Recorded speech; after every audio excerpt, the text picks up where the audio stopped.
सभेसाठी उपस्थित असलेले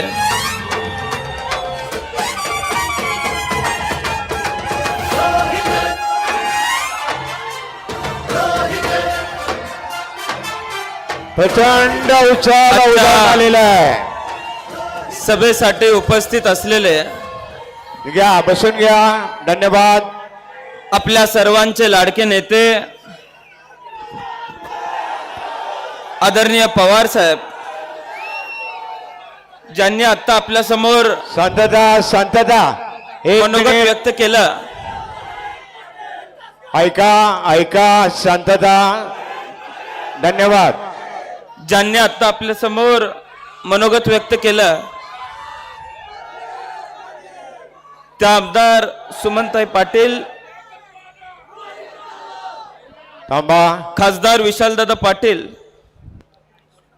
आमदार अरुणांना लाड, भारत पाटणकर साहेब, ज्येष्ठ नेते जयसिंग तात्या शेंडगे, ज्येष्ठ नेते अनिताताई सगरे, ज्यांचं मार्गदर्शन मला इतके वर्ष लाभलं, ज्येष्ठ नेते शंकरदादा पाटील, ज्येष्ठ नेते हनुमंतराव आप्पा देसाई, अविनाश काका पाटील, सुरेश भाऊ, हयुम भाई, देवराज दादा पाटील, संजय बापू विभूते, सुष्मिताताई जाधव, विश्वास तात्या पाटील, महेश भाऊ खराडे, संजय भाऊ पाटील, बाळासाहेब पाटील, नलिनीताई पवार, भारत काका डुबुले, अजयजी काका, अमोल नाना, टीव्ही आबा, एम के दादा, भानुदास दादा पाटील, दत्ताजीराव काका पाटील, गजानन काका खुजट, युवराज दादा, नानासाहेब वाघमारे, दिगंबर भाई कांबळे, पितांबर काका, अविराजजी शिंदे, दत्ता हावळे, संजय बापू हजारे, अक्षय भैया पाटील, अमित दादा पाटील, ताजुद्दीन भैया तांबोळी, बंडूभाऊ पवार,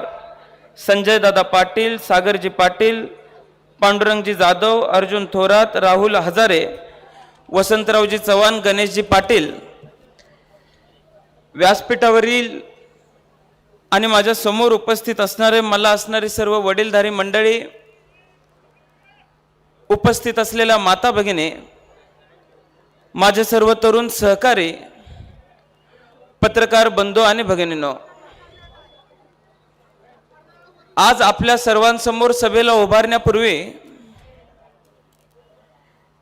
मी मतदारसंघातल्या प्रत्येक गावामध्ये जाऊन प्रत्येक गावामध्ये कोपरा सभा घेतलेल्या आहे, प्रत्येक गावामध्ये सभा घेतलेली आहे। या मतदारसंघातल्या सर्वसामान्य जनतेचा प्रतिसाद बघितल्यानंतर साहेब, जो विश्वास तुम्ही आमच्यावरती ठेवलेला आहे, राष्ट्रवादी काँग्रेस शरदचंद्र पवार पक्षाच्या उमेदवाराचा विजय ही काळ्या दगडावरची पांढरी रेघ आहे असं म्हणलं तरी वावगं ठरणार नाही। आज या विधानसभेच्या निवडणुकीला सामोरं जात असताना मी आबांनी आपल्या समोर काय काम केलं होतं हे न बोलता, गेल्या 10 वर्षामध्ये ज्या पद्धतीनं आम्ही सर्वांनी वाटचाल केलेली आहे, सर्व कार्यकर्त्यांनी खडतर प्रवासामध्ये आमची साथ निभावलेली आहे। माझ्या राजकीय कारकिर्दीमध्ये पदार्पण मी करत असताना हा जिल्हा वसंतदादांचा आहे, हा जिल्हा राजाराम बापूंचा आहे, हा जिल्हा पतंगराव कदम साहेबांचा आहे, हा जिल्हा शेंडगे बापूंचा आहे, हा जिल्हा नानासाहेब सगरेंचा आहे। या सगळ्या गोष्टींची जाणीव स्वर्गीय आबांचा मुलगा म्हणून वाटचाल करत असताना मला नेहमी राहील। पतंगराव कदम साहेबांनी, जयंत पाटील साहेबांनी आबांच्या साथीने गेल्या 10 वर्षापूर्वी जिल्ह्याला नवी दिशा देण्याचं काम केलं होतं, पण दुर्दैवाने कदम साहेबही आपल्यातून गेले, आबाही आपल्यातून गेले आणि जिल्ह्याला ज्या कळा सोसाव्या लागलेल्या आहेत, ज्या खडतर प्रवासावरती सामना करावा लागलेला आहे, साहेब तुम्ही सर्वांनी आम्हा तरुण सहकाऱ्यांवरती ज्या पद्धतीने विश्वास ठेवलेला आहे, मी आपल्या माध्यमातून सर्व लोकांना एकच ग्वाही देऊ इच्छितो की जिल्ह्याला 10-12 वर्षापूर्वी ज्या पद्धतीनं सोनेरी दिवस मिळालेले होते, त्याच पद्धतीनं सोन्याचे दिवस परत आणल्याशिवाय आम्ही सुद्धा स्वस्थ बसणार नाही. आज राष्ट्रवादी काँग्रेस शरदचंद्र पवार पक्षाचा अधिकृत उमेदवार म्हणून मी आपल्या सर्वांसमोर उभा असताना अनेक वेळेला वेगवेगळ्या माध्यमातून मी आपल्या सर्वांसमोर आलेलो आहे, माझ्या भावना व्यक्त केलेल्या आहेत. पण आपल्या सर्वांसमोर या मतदारसंघाचा उमेदवार म्हणून माझ्या भावना व्यक्त करणं मला फार जड जातंय. गेल्या 10 वर्षामध्ये कशा पद्धतीनं आम्ही वाटचाल केलेली आहे, काय परिस्थितीतून आम्ही सगळे पुढे गेलेलो आहे. मी साहेब आपल्याला एकच गोष्ट सांगू इच्छितो, कितीही अडचणीचा काळ असू दे, या मतदारसंघातल्या गोरगरीब जनतेनं मला, माझ्या आईला, माझ्या कुटुंबाला तळ हाताच्या फोडाप्रमाणे जपण्याचं काम केलेलं आहे. या पुढच्या काळामध्ये यांच्यासाठी मी कुठेही कमी पडणार नाही, हा साहेबांच्या साक्षीने मी तुम्हाला सर्वांना शब्द देतो. मी आपल्याला सर्वांना सांगतो, 2019च्या निवडणुकीला मी आपल्या सर्वांसमोर छाती टोकून सांगायचो की विरोधी पक्षात असताना 110 कोटी रुपयांचा निधी आम्ही आणला. त्या काळात तो निधी मोठा वाटायचा, कामं कशी करायची आहेत हे माहित नव्हतं. थोडासा अभ्यास चालू झाला. मंत्रालयामध्ये रोहितदादा पवारांच्या बरोबर फिरत असताना ते त्यांच्या मतदारसंघात काय करतायत तेच आपण आपल्या मतदारसंघात केलं पाहिजे असं मला वाटायला लागलं. त्यांच्याकडून जो प्रस्ताव तयार होईल तो प्रस्ताव मी तयार करायला लागलो. साहेब 2.5 वर्ष महाविकास आघाडीचं सरकार होतं,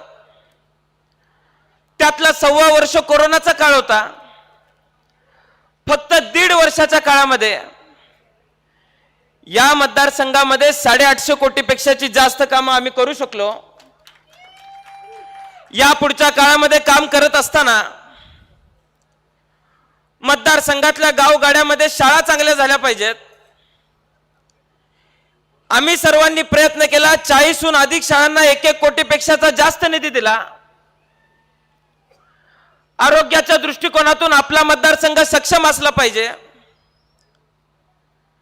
म्हणून तासगावला उपजिल्हा रुग्णालय मंजूर केलं. कवटेमंकाला नवीन 50 बेडचा दवाखाना मंजूर केला. या मतदारसंघातल्या सिंचन योजना, मग ते टेंबू असेल, मैशा असेल, आरफळ, विसापूर, ताकारी, पुंदी, या सगळ्या योजनांची कामं पूर्णत्वाला नेण्याचा आम्ही प्रयत्न केला. टेंबू योजनेमध्ये काही गावांचा अधिकृतरित्या समाविष्ट होण्याची गरज होती. लवादाचे अनेक नियम होते. कर्नाटकाच्या सरकारबरोबर भांडावं लागणार होतं. 2019 पर्यंत आम्ही प्रयत्न केला, पण महायुतीचं सरकार या राज्यामध्ये होतं. आम्ही केलेले प्रयत्न वाया गेले. 2019 नंतर महाविकास आघाडीचं सरकार स्थापन झालं. आदरणीय जयंत पाटील साहेबांना तुम्ही जलसंपदा मंत्री केलं. आम्ही त्यांच्या पाठीमागे लागलो आणि कृष्णेचं अधिकचं पाणी आमच्या भागाला मिळालं पाहिजे म्हणून आम्ही विनंती केल्यानंतर लवादाच्या काही नियमांसाठी कर्नाटकाच्या सरकारबरोबर त्यांनी विनंती केली. 2-3 बैठका लावून त्यांनी संघर्ष केला आणि महाराष्ट्रातल्या 6 विधानसभा मतदारसंघांसाठी 8 TMC पाणी तत्वतः मान्यता मंजूर करून घेतली. महाविकास आघाडीचं सरकार पडलं. हे सरकार पडल्यानंतर एवढी वर्ष झाली, 1.5 वर्ष झाली, तरी तत्वतः मान्यता मिळालेल्या एखाद्या प्रस्तावाला अंतिम मंजुरी द्यायला किती वेळ लागतोय हा प्रश्न आम्ही विचारला. नाईलाजाने आम्हाला सर्व शेतकऱ्यांना घेऊन आमदार सुमनताईंच्या नेतृत्वामध्ये आमरण उपोषण करावं लागलं. ते आमरण उपोषण केलं, तुम्ही मध्यस्थी केली. राज्य सरकारला गुडघ्यावर आणण्याचं काम आमच्या आमरण उपोषणाने केलं आणि या मतदारसंघासाठी 1.5 TMC अधिकचं पाणी आम्ही आरक्षित करू शकलो. माझ्या समोर जे उमेदवार उभारलेले आहेत ते काल परवा कुठेतरी भाषण करत असताना म्हणाले की सकाळी 6 वाजता मटण खाऊन रोहित पाटील उपोषणाला बसले होते.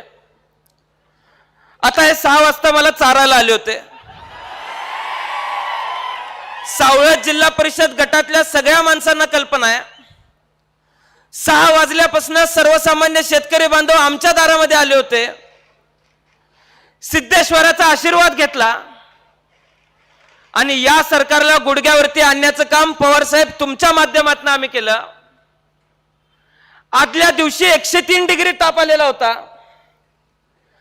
डॉक्टरांनी सल्ला दिला, सलाईन लावावी लागेल. ताई सांगत होत्या की मी उपोषणाला बसते, तू बसू नको.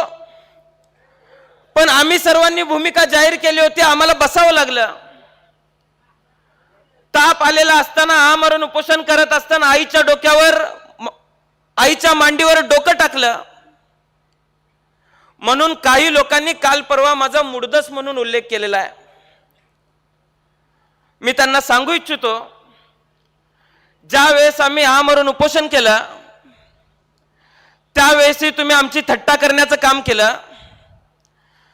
या मतदारसंघामध्ये साहेब एक महाशय आहेत, त्यांनी यापूर्वी 9 दिवसाचं आमरण उपोषण केलं होतं आणि 10व्या दिवशी इथंच सिद्धेश्वर मंदिराच्या चौकामध्ये डॉल्बीवर नाचला होता. आता हा संशोधनाचा विषय आहे. 9 दिवस आमरण उपोषण केल्यानंतर माणूस 10व्या दिवशी डॉल्बीवर कसा काय नाचू शकतो? मी सहज माहिती काढली. तर माणसं सकाळी घरी जेवायला जायची, दुपारी स्टेजच्या मागे ग्लासभर दूध प्यायची आणि ही आम्ही आमरण उपोषण केल्यानंतर आमची मापं काढायला लागलेली आहेत. विसापूर पुंदीची पाईपलाईन ज्यावेळेस चालू होती त्यावेळेस याच पाईपमध्ये उंदरं खेळतील असं सांगायचे. आज साहेब परिस्थिती सांगतो, 9ला पाणी सुटल्यानंतर बापलेक सकाळी 8 वाजता नारळ घेऊन उभा असतात. ही यांची परिस्थिती. गेल्या 10 वर्षातला निष्क्रियपणा यांना लपवता आला नाही. म्हणून या मतदारसंघातल्या लोकांनी त्यांना लोकसभेला नाकारण्याचं काम केलं. मी विधानसभेला उभा असताना पुढच्या 5 वर्षामध्ये मी काय करणार आहे सांगण्याची इच्छा व्यक्त करतोय. प्रत्येक व्यासपीठावरती उभा राहून मी शिक्षण क्षेत्रामध्ये काय करणार आहे, आरोग्य क्षेत्रामध्ये काय करणार आहे, रोजगार निर्माण करण्यासाठी मी काय करणार आहे, माता भगिनींचं संरक्षण आणि सबलीकरण करण्यासाठी मी काय करणार आहे सांगतोय. पण माझ्या समोरचे उमेदवार ज्या व्यासपीठावरती उभारतायत तिथं फक्त रोहित पाटील रोहित पाटील रोहित पाटील म्हणतायत. रात्री झोपेत सुद्धा माझं नाव घेत असावेत. मी यांना सांगू इच्छितो, गेल्या 10 वर्षामध्ये सर्वसामान्य जनतेला दडपवण्याचं काम तुमच्या माध्यमातून झालेलं आहे. गुंडगिरी तुम्ही या मतदारसंघामध्ये केलेली आहे. साहेब, तासगाव कवठे मंकाळ मतदारसंघातली सर्वसामान्य जनता या विधानसभेला गुंडगिरी थोपवण्यासाठी एकत्र आलेलं चित्र मला पाहायला मिळतंय. मी आपल्याला सांगतो, 23 तारखेला निकाल लागल्यानंतर 24 तारखेला सकाळी 6 वाजल्यापासून ज्या पद्धतीनं आबांनी यांची गुंडगिरी थोपवण्याचं काम केलं होतं, मला माझं रक्त सांडावं लागलं तरी चालतंय, पण मी यांची गुंडगिरी संपुष्टात आणल्याशिवाय स्वस्थ बसणार नाही. अनेक उदाहरणं आहेत. तासगाव शहरातली मला लोक सांगतात, 10 वर्षाच्या खासदारकीच्या काळामध्ये लोकांना दडपवून इथले सातबारे यांच्या बगलबच्च्यांच्या नावावरती काम करण्याचं यांनी केलं. लोकांच्यातून नारा आलाय, तुतारी वाजवा आणि सातबारा वाचवा. त्यामुळे आता सातबारे वाचवायचे असतील तर या विधानसभेला तुम्ही सर्वांनी तुतारी वाजवायचे हे तुमच्या सर्वांच्या लक्षामध्ये असू दे. मी आपल्याला सर्वांना सांगू इच्छितो की आबांचा वारसदार म्हणून, फक्त रक्ताचा नव्हे तर विचारांचा वारसदार म्हणून मी आपल्या सर्वांसाठी कार्यरत राहीन. आज यांच्या व्यासपीठावरून हे आम्हाला सवाल करतायत की आबांनी या मतदारसंघामध्ये काय केलं. आबांनी या मतदारसंघालाच नव्हे तर संबंध महाराष्ट्राला नवी दिशा देण्याचं काम केलेलं आहे. सहज आपल्या समोर जो उमेदवार उभा आहे त्याच्या बाबतीत माहिती काढावी म्हणून मी माहिती घेतली. अण्णासाहेब पाटील महामंडळावरती यांनी काम केलं. 6 वर्ष सत्ताधारी पक्षाची विधान परिषदेची आमदारकी यांच्याकडे होती. 10 वर्ष सत्ताधारी पक्षाची लोकसभेची खासदारकी यांच्याकडे होती. कृष्णा खोऱ्याचं उपाध्यक्षपद यांच्याकडे होतं. मला वाटलं तर एवढ्या मऊ खुर्च्यांवर बसून झालोय म्हणल्यावर काहीतरी चांगलं काम केलं असेल. पहिलं काम मला सापडलं, खेडशिवापूरचा टोल नाका फोडलाय. दुसरं काम मला सापडलं, वालचंद कॉलेजची जमीन हडप करायला एक पैलवान 50 भर पैलवान घेऊन गेलाय. तिसरं काम मला सापडलं, बाजार समितीची निवडणूक लागल्यानंतर एका महिला आमदारावरती यांच्या बगल बच्चांनी यांना घेऊन दगडफेक केलेली आहे. आज मी आपल्याला सर्वांना सांगतो, गेल्या 10-15 वर्षातले यांचं जर हे कर्तृत्व असेल, मला हे विचारतायत गेल्या 10 वर्षामध्ये मतदारसंघामध्ये काय विकास कामं झाली. उद्या सिद्धेश्वराच्या चौकामध्ये मी माझ्या खर्चातून एक व्यासपीठ मारतो. त्या व्यासपीठावर तुम्ही यावं. गेल्या 16 वर्षात तुम्ही काय केलं हे तुम्ही सांगायचं आणि गेल्या 2.5 वर्षात मी काय केलं हे मी सांगायला तयार आहे. या मतदारसंघातली जनता फैसला करेल या मतदारसंघामध्ये काम कुणी केलेलं आहे. आज असं चित्र निर्माण केलं गेलेलं आहे. साहेब मला काय माहित नाही, पण 2019 पासून मतदारसंघामध्ये एकही निवडणूक अशी झालेली नाही की मला एकटं पाडण्याचं काम या मतदारसंघातल्या सगळ्या विरोधकांनी केलेलं नाही. सगळे विरोधक एकवटतात, प्रत्येक निवडणुकीला घेरण्याचं काम करतात, कमरेखाली जाऊन वार करतात. पण या मतदारसंघातल्या सर्वसामान्य जनतेच्या आशीर्वादानं आजपर्यंत यांचा विरोध थोपवण्याचं काम इथल्या लोकांनी केलंय. या पुढच्या काळात सुद्धा मला विश्वास आहे की आज राजकीय समीकरणांचं चित्र निर्माण करून मला एकटं पाडण्याचं ज्या वेळेस प्रयत्न केला जातोय, ज्या वेळेस मी आबा माझं कुटुंब अडचणीत येतं असं वाटतंय, त्यावेळेस या मतदारसंघातली सर्वसामान्य जनता छातीचा कोट करून आमच्या बरोबर उभी राहिलेली आहे. ही मागही उभी राहिली होती आणि या पुढच्या काळातही उभी राहणार आहे. मी आपल्या सर्वांना सांगू इच्छितो की उद्याच्या 5 वर्षामध्ये मतदारसंघामध्ये काय वाढीला घालायचा हा निर्णय या मतदारसंघातल्या लोकांनी घ्यायचा आहे. मोठ्या प्रमाणात निधी आणून मतदारसंघामध्ये विकास कामं करायचे आहेत. या मतदारसंघातल्या दूध उत्पादकांचे प्रश्न मांडायचे आहेत. या मतदारसंघातल्या फूल उत्पादकांचे प्रश्न मांडायचे आहेत. द्राक्ष उत्पादकांचे प्रश्न मांडायचे आहेत. ऊस उत्पादकांचे प्रश्न मांडायचे आहेत. या मतदारसंघातल्या विद्यार्थ्यांचे प्रश्न मांडायचे आहेत. तरुणांचे प्रश्न मांडायचे आहेत. माता भगिनींचे प्रश्न मांडायचे आहेत. का पर्यायाने समोर उमेदवार असलेल्या उमेदवाराची गुंडगिरी दडपशाही या मतदारसंघानं पोसायचे, हे मतदारसंघानं आता ठरवण्याची आवश्यकता आहे. त्यामुळे मला विश्वास आहे की या मतदारसंघातली सुज्ञ जनता यांच्या सत्सद विवेक बुद्धीवरती आम्हाला संपूर्णपणे विश्वास आहे की मतदारसंघाला विकासाच्या दिशेने नेण्याचं काम या मतदारसंघातली जनता येणाऱ्या काळामध्ये करेल असा मला विश्वास आहे. मी आपल्या सर्वांना सांगू इच्छितो की खूप तुम्ही मला सर्वांनी सांभाळले. पुढचे 5-6 दिवस तुम्ही मला सांभाळा. मी माझं संपूर्ण आयुष्य या मतदारसंघासाठी खर्ची घालण्याचा निर्णय घेतलेला आहे आणि मी माझं संपूर्ण आयुष्य मग या मतदारसंघाच्या सेवेसाठी घाम गाळावा लागेल, रक्त गाळावं लागेल. ती रक्त गाळण्याची जबाबदारी ही माझी असेल हे सुद्धा मला आपल्याला सर्वांना सांगायचं आहे. आज साहेब मतदारसंघातून एक प्रमुख मागणी आहे. 2019ला मी छाती ठोकून सांगितलं होतं की मतदारसंघामध्ये मी MIDC मंजूर करून दाखवेन. 2024च्या विधानसभेच्या व्यासपीठावरती मी छाती ठोकून सांगतोय की मतदारसंघामध्ये आम्ही MIDC मंजूर करून आणलेली आहे. येत्या 5 वर्षाच्या काळामध्ये पवार साहेबांच्या माध्यमातून काही चांगल्या उद्योगपत्यांना भेटण्याचा प्रयत्न आम्ही करतोय. येत्या 5 वर्षाच्या काळामध्ये या मतदारसंघातल्या मनेराजुरीच्या, योगेवाडीच्या, बोरगावच्या माळावरती चांगल्या कंपन्या आणून या मतदारसंघातल्या हजारो तरुणांना काम देण्याचा प्रयत्न सुद्धा आमचा असेल. एवढंच मी तुम्हाला आज या ठिकाणी सांगतो. आणि खऱ्या अर्थानं तुम्ही सर्वांनी अगदी मुलगा म्हणून, तुमच्या घरातला भाऊ म्हणून मला सांभाळलंय. या पुढच्या काळातही 5 दिवस तुम्ही सर्वांनी आपलं चिन्ह पोचवण्यासाठी द्या. येत्या 20 तारखेला पहिल्या मशीनवरचं पहिलं बटन, तुतारी वाजवणारा माणूस, हे चिन्ह आम्ही सर्वांनी लक्षामध्ये ठेवायचं आहे. पुढच्या 5 वर्षामध्ये माझ्या रक्ताचं पाणी जरी करावं लागलं तर ते पाणी करायची तयारी माझी असेल, एवढंच मी आज या ठिकाणी आपल्याला सर्वांना सांगतो. आणि वेळेचं बंधन असल्यामुळे फार न बोलता साहेब, मी तुम्हाला विश्वास देऊ इच्छितो की ज्या विश्वासानं तुम्ही या मतदारसंघामध्ये आपल्या पक्षाची उमेदवारी दिलेली आहे, तुमच्या विश्वासाला कुठेही तडा जाणार नाही याची काळजी या मतदारसंघातली जनता घेईल, एवढंच मी आज या ठिकाणी बोलतो आणि माझं 2 मिनिटाचं भाषण मी संपवतो. जय हिंद, जय महाराष्ट्र, जय महाविकास आघाडी.